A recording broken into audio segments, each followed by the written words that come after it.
Hi, welcome to Plumpy Thimble. First off, congratulations to Cardboard Stacker, one of our subscribers. You won a prototype Ultra Coin, and I will try to get your information and send this off to you.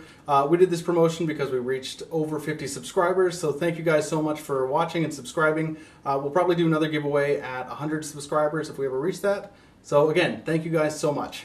Today we're looking at a game that comes in a deceptively small box. We're going to be looking at Harbour by Tasty Minstrel Games. Tasty Minstrel. We're looking at Harbour by TMG Games. I don't know what it is. I don't like saying Tasty Minstrel. TMG has put out a number of games. Unfortunately, I haven't had the opportunity to play many of them.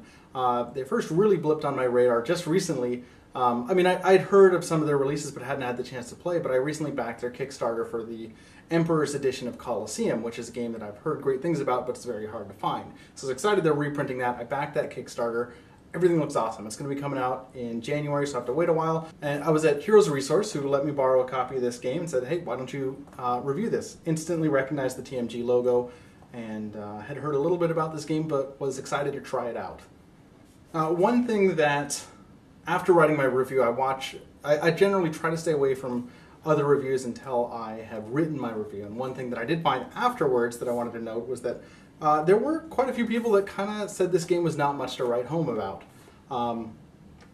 I disagree with that, to the extent that I have a letter here that I'm going to be sending to my mother 2 states away, and I will be mailing it to her with no context, just to let her know that this game is all right.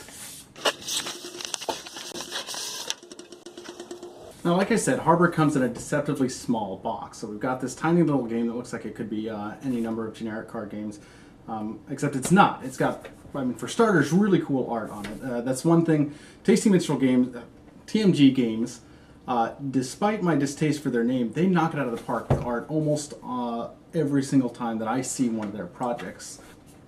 It's a game designed by Scott Alms. I don't know if I'm pronouncing that correctly. And it's illustrated by Rob Lundy. Now, this is what comes in the box. You've got a stack of cards, some character sheets, and some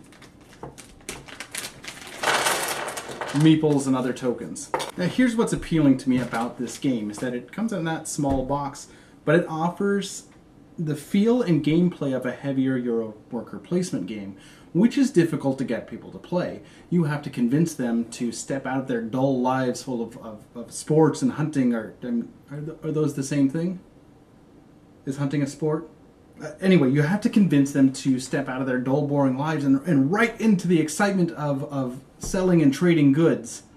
You have everything from worker placement, market manipulation. The economy is simple in that you don't have to worry about currency. All the currency comes directly from the trades that you make, and as you make different trades, you immediately spend whatever money you just made, and there's no leftover. So you don't have to worry about maintaining that. The market and the monetary economy are rolled into one simple mechanic that is not overly simplistic. It could be easily construed as so, but for what this game is, I think it's fantastic.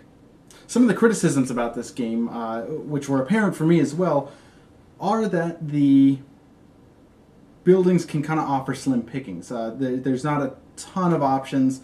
I would disagree with that to an extent. The game ends when someone buys 4 buildings. So there's not enough time to really get like a huge strategy going, but this isn't a long game. This is a shorter, maybe half-hour game, maybe 45 minutes, depending on the amount of players.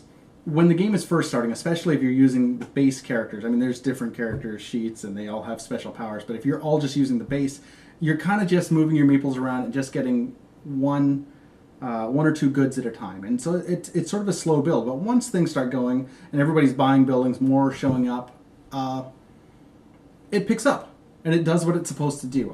This is a game that doesn't claim to be anything heavy. It is, in my experience, the best implementation of a extremely light Euro worker placement game. It's also very compact, so you can easily take this to conventions or anywhere that you might go where you might want to pull out a game. The other thing is, TMG makes the most charming looking games. As I said before, the art is super cute and everything, but you've got meeples that look like goblins. The market is concise. It's not convoluted. It's a charming game. This is a gentleman of a game. The other thing is they've got, like, you know, silly little things like the Harbour. What is this? The Harbour Master Key, where you're supposed to take a selfie of yourself with this if you win the game. Which I love stuff like that. I know it's sort of a dumb little thing. I love it. I think it's super cute, except when I lose. So that is Harbour. It's a game that is inexpensive, compact, and teaches the basis of heavier games and introduces mechanics that you don't find outside of bigger games usually. Thanks for watching Plumpy Thimble. If you like this video, give us a like, subscribe. We'll see you next time. Thanks.